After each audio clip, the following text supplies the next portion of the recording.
welcome. The show is in honor of, and it's our chance to bring you pertinent information for veterans and their families and members on active duty as well. We keep bringing you these programs. This is 301 programs, right, Paul? Yep. My co-host, Paul Dietrich. Before we get started, however, I want to make a quick presentation. John Contaduca, one of the producers here at Community Television, brought something to my office to give to me, and we gave it a lot of thought. I spoke with Paul about it, and here in the American Legion on Staten Island, Mary McCloone and her husband Dennis McCloone, they run the program for all of the POW MIAs, and they've been very active in so many facets of the Legion VFW that they're really pillars of the organizations. So I would like to, at this time, make that presentation from what John Contaduca had given to me to Mary and Dennis. And if you would, Mary, we'll stretch it out a little bit. It's beautiful. Very nice. That is really, really nice. And I'm sure that you will put it to good use. Absolutely. Thank you so much. Excellent. Okay. And thank John Contaduca for bringing it in to me. Thank you so much, sir. We appreciate it. Right. Really. We will make good use to this. Okay. Absolutely. Now, if we would, Paul, would you introduce us to our guests? And we're paying tribute to women in history, and we're paying tribute to women in the military, especially today. Yes. Paul, the floor is yours. Okay. Well, I'd like to introduce our veteran panel here today. We have Ann Traway, we have Erica Cano, and we have Mary McCloone. And Ann, would you just give us a little bit about your service? Sure. I served in the United States Army for 5 years as an engineer. I was a reservist for 2 years, active duty for 3, and in the 3 years I was active, even though I was based in Germany, I deployed to Iraq twice with the 94th Engineer Combat Battalion, which no longer exists. It got deactivated and reactivated in the United States. And then after that, I got out and went back to college on the GI Bill, and now I'm the director of the Office of Veteran and Military Programs and Services for Rutgers University. So I help other veterans go back to college. And you're doing a great job over there, I might say. It's a very fast-growing program, and it's rated in the top 5 in the country. Yes, it's been in the top 5 for the last 6 years. You should be very proud. But I don't want to brag. I mean, but yeah. Well, you can. Yes, very good. brag. Yeah. Okay, Erica. My name is Erica Cano. I served in total around 6 years and 9 months, so that was 3.5 active duty. I was stationed in Germany with First ID, First MP. I was deployed to Kosovo, and then from there I decided that I wanted to leave active duty to become an officer. So I had enrolled in ROTC, and then but unfortunately at that point I was chaptered for medical reasons. Okay. And then, but during that time I also did 2.5 years National Guard. Okay. And Mary. Mary McCloone, U.S. Army Nurse Corps. I served 4 years total, 2 years active, 2 reserve. Initially assigned to Fort Monmouth, New Jersey, Patterson Army Hospital for a year, and after that I received orders for Vietnam. I served at 3rd Field Hospital, November 69-70, and after that I just finished my one more year of reserves, and then I continued my nursing career for almost, really 40 years, and I also went back to school for my degrees in order to actually do better in my profession. And I was very proud to serve in the Army. I think one of the common themes we're hearing here is that quite a few of the female veterans in particular take advantage of the education benefits that they earn by being veterans. Could you give us a little about that, Ann. Well, what's interesting is women only make up today about 17% of the armed forces, yet when it comes to higher education, they're more likely than their male counterparts to utilize education benefits they earn through their service. So at Rutgers and in most institutions, we're seeing about 25% women utilizing a GI Bill on campus. And it's a national trend that's happening. Women are more likely to go into higher education than men, yet they're less likely, I think, to use the VA hospital, so the healthcare system.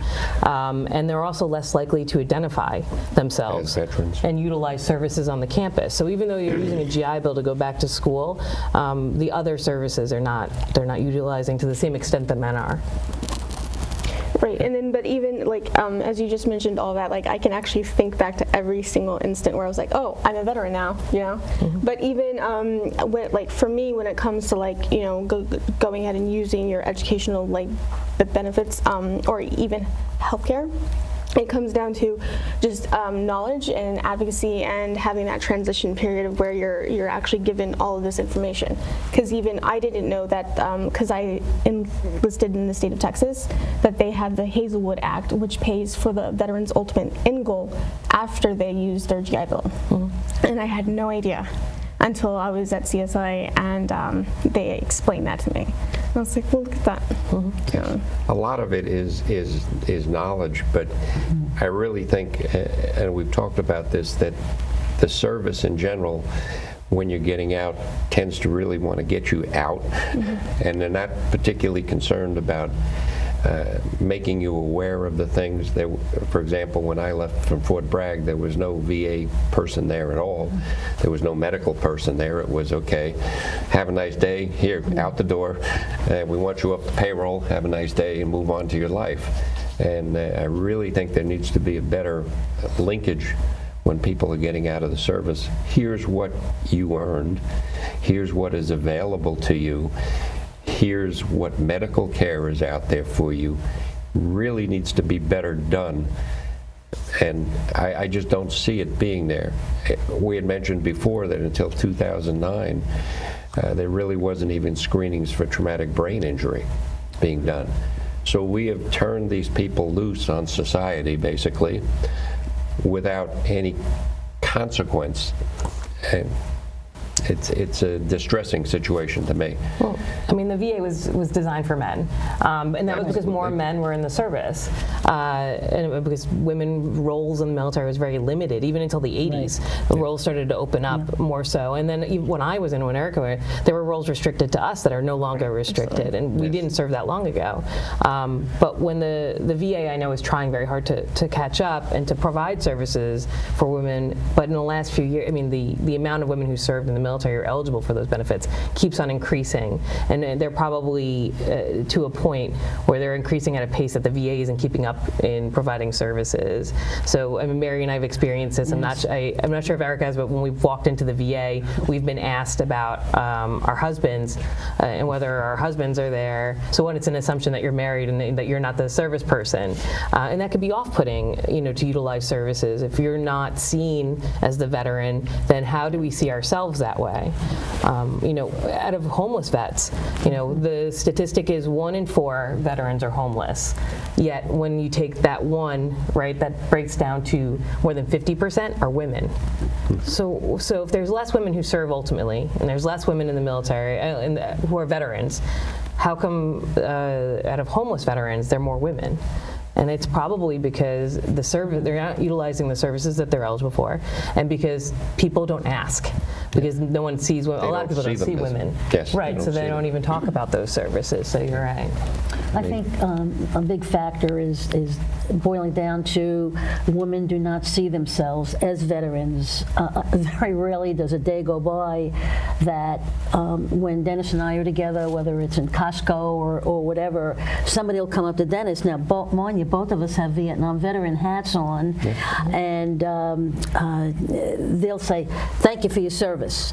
And I'm going, "Hey, what am I, chopped liver here?" You know, hello. It's just not the case. We really have a man's mentality in this. I even have a hat that says I am a veteran, and it doesn't help, trust me, it doesn't help. But the most important thing to remember is we know we are veterans. We are proud that we are veterans, but there are many women out there who, for some reason or other, think they are not. That's not the case. Every benefit that a man receives as a veteran, a woman is entitled to also. We do hope that you do utilize the VA system. We know there's a lot of changes going on, but you have to visit a clinic, visit the hospital, get the information, and there are many, many good benefits. I myself used the VA system for a number of years, and I'm proud to say I've never had a problem. The doctors, the nurses have been very willing to listen to me, and actually we work together and make my health plan with the health professionals and myself. So please, if you're out there and listening to this, you're a veteran, do what you have to do to get the benefits because you've earned them. One of the purposes of the show is to reach all of the women who are veterans that are not part of the system to get involved. And if you're a family member and you're watching this program and you know somebody who's a female veteran, okay, get to them and tell them, use the system. It works for you. The system is good. New York is rated one of the highest for the VA as far as competency and as far as getting things done. I know you may have read something in the paper about something out west someplace. That's not the case here. It's very simply not the case. I mean, we have a clinic here on Staten Island. We have people to help you with PTSD on Staten Island. We have a special office to handle sexual... MST, right, military sexual trauma. Military Absolutely. sexual trauma. I mean, they're all available for you, every one of these things, and there's no need for you to go without help or to dig into your own pocket to get the help that you do need when it's available for you. Get involved with the program. Get involved with the organizations. Don't hide. Another incentive to identifying is, you know, that you are an elite class of people in a sense, or unique.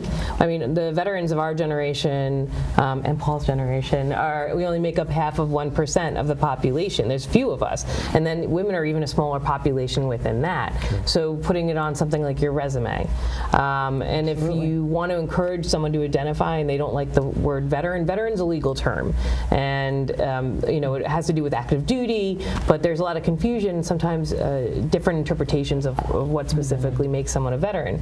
So you can always say you served in the military if you don't feel comfortable using the word veteran, or asking someone, did you serve in the military? That way you're not saying veteran where they might say, no, I'm not a veteran.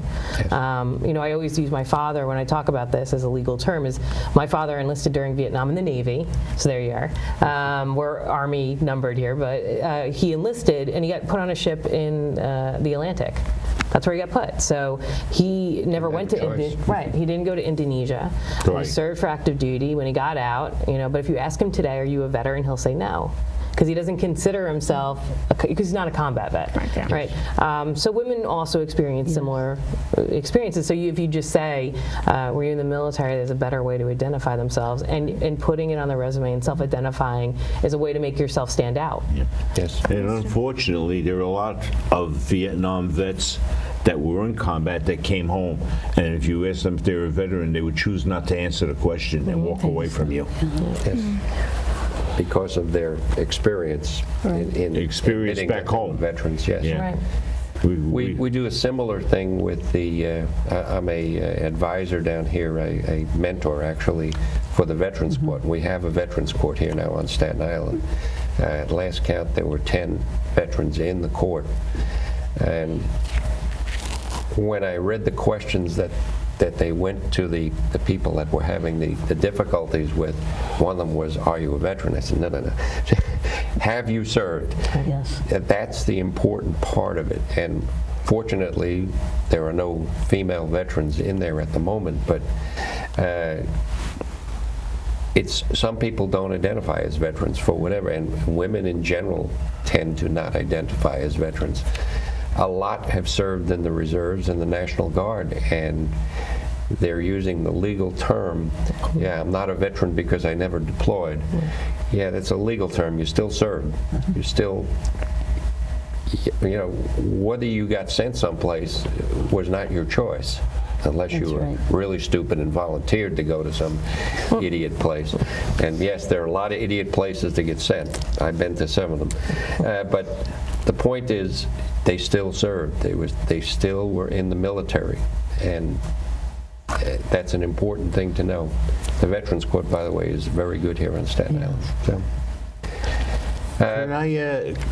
Can I ask you ladies, what are some of the issues that trouble you or that you'd like to see improvement in within the system of the VA? Mary? Well, I would like to see a more of, well, sensitivity training is a big thing. I've said this to many people, quite frankly, at the VA, whether it's asking, you know, what's my husband's appointment, or just totally ignoring, and I observe it, you know, females not even being acknowledged. And I've brought this up to several of the management staff there that this is unacceptable. And I'm thinking of the woman who served, and for the first time she's stepping into a VA, and the last thing she needs is for someone to treat her like she's non-existent, like, hey, I'm out of here. So I told them they have to, they tell me in orientation, oh yes, we have a 30-minute sensitivity class, and I honestly tell them, well, you better make it an hour, because the 30 minutes is not cutting it. That's what I'd like to see, more of a sensitivity in the VA. I know like the women managers in the like the Brooklyn and Manhattan VA, they actually have posters all over the facility, you know, a woman standing next to her boots and saying, I serve too, and a lot of them. And I actually observe how the service personnel and veterans who walk through the different clinics and whatnot, their perception of these, some of them kind of chuckle, and others say, yeah, you know, you're right, I realize that. But that would be my wish, to have more sensitivity to the woman veteran. Erica? Right. So, I mean, I think what Mary says is absolutely correct, but I think too it's kind of like ingrained in the military service itself. Because even when I was serving, I remember how exhausting it was. I was proving to myself, to my supervisors, to the males around me, and then it's just like this type of like excellency, this type of like I'm invincible, I don't have any type of injuries, I can't complain. If I do, what will the others say, right?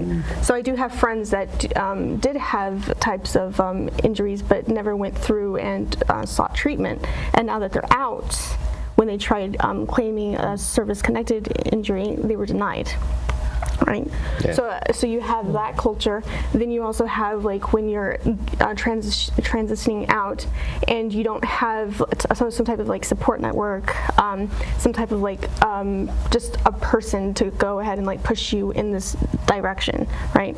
And then from that, you have like with my experience now is like I call someone and they might answer, but because of the advocacy I've done with PTSD when I was in receiving my bachelor's, I know just to go and find a different avenue. And I think that's another important message, that if someone isn't answering or helping you out, to go out and find just a different way of going about it. Well, I think that actually goes on to what both of you just said. So the orientation, like, oh, we know how we're supposed to greet someone, but you mentioned if it's a person's first time entering in those doors of anything, and whether it be VA, and also, you know, the VA isn't the only thing that provides services for veterans. Right. You know, even within other government organizations, state organizations, they often have a veteran rep, right? So there's county, every, you know, New York City has the mayor's office of veteran affairs. So there are all these different organizations, and in their initial, you know, first impression, can turn someone off to using it. I mean, I think there's also a narrative out there that supports this idea that women aren't necessarily service members, because I mean, when we think of women in the service, I mean, most people still think of G.I. Jane, or am I dating myself with that movie, Absolutely, right? no, you're right. So there's not a lot of portrayal of women, necessarily in the service. So one thing that we do at Rutgers, and I was at CSI, the College of Staten Island as well, previously, and so every institution I've been at, and I've also done it in national conferences, is to do a cultural competency training and to talk about how when we think of veterans, we think of, well, you actually, we think of Ed. So that's the person we first think of, it comes to mind, and we're not. So making a more educated, knowledgeable community, which makes it a safer environment for women to identify themselves, making sure that, community, like you just said, you were saying, tell people, tell your family, tell your friends, to encourage any woman who's served to go utilize services. That's perfect, right? Because then it was my father when I got out of the service and got home. I was 26. My dad took me to the VSO, to the local VSO. I didn't think to do that. My father knew to take me to do that. So if we have more family and friends and community advocating for us as well, there's a better chance that we're going to identify. And so it's more than just the warm welcome or being seen that way, because some of these are cultural changes that are going to take a long time. But those things, educating, this is an educational program, right? Yes. And doing initiatives. So I see my role in what I do at Rutgers as educating the campus community about veterans just as much as it is to serve veterans. Because the more educated the campus community is, the more likely my veterans are getting the services they need in other offices, in other ways.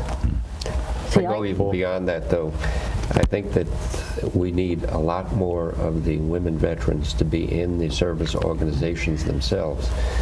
And the service organizations work because the members decide what they're doing. At meetings, that's what's done. When they vote on something, that is, okay, that's the way the organization is going. I don't normally see a lot of female veterans in the organizations. No. And I know part of that is a perception, as you said, that there's a bunch of old men sitting at the bar drinking. I can tell you there is absolutely no drinking at any organization I've gone to during meetings. The meetings are there to decide the business of the post and move on. There's no smoking in the post. And 10 years ago there was. These things have changed. But the organizations focus on items based on what the membership want to do. So you got to be in it to change it. And that's reality. You had talked about how you wanted to be a pain in the butt with the VA going forward. Right. One of the ways is to join the organizations and get involved in the legislative activities that they do. As I said, I was down talking to the congressmen, to the senators. I've talked to the state people. I've talked to the city people. These are the things we need. And yeah, they don't always give you what you want. They take it from one hand and give it to another. But the point is, if you do nothing, you're going to stay in oblivion. So reality. If they do nothing, there's not going to be any organizations going forward in the future. That's the other issue. As we lose membership, we lose strength. When I talk to a legislator, I normally mention exactly how many members we have, because every one of them is a voter, and normally their families are voters. And it's important that they realize that. That is how we can get things changed and how we can change the perceptions. This show is perfect. Here are women veterans. They're women, okay, but they're still veterans. That's an important thing to get out there on the air to show. When I was a commander, now this is back in 2005, I had somewhere around 20% of my force was female, because of the units that I had underneath me. I only had one combat engineer battalion. I had a chemical battalion, and I had a AG battalion, okay? So I had a predominance of female members. And yeah, there were problems. There's problems with male members. There's problems with female members. There's problems always when you put people together. In fact, the biggest problem is 18-year-olds and booze, to be perfectly honest, from my experience as a commander. problems, that's your job as a commander to solve those problems. So I saw very little difference between the capabilities of the different soldiers. They were soldiers. So There's two different research institutes that I'm familiar. Actually, there might be a third, but Syracuse University and Purdue have research institutes dedicated to researching topics for veterans specifically and family. Right, and Purdue has one focused more on family. But what they are finding essentially, though, is service members, 50% are, especially education purposes, are likely to have children and be working full time while going to school.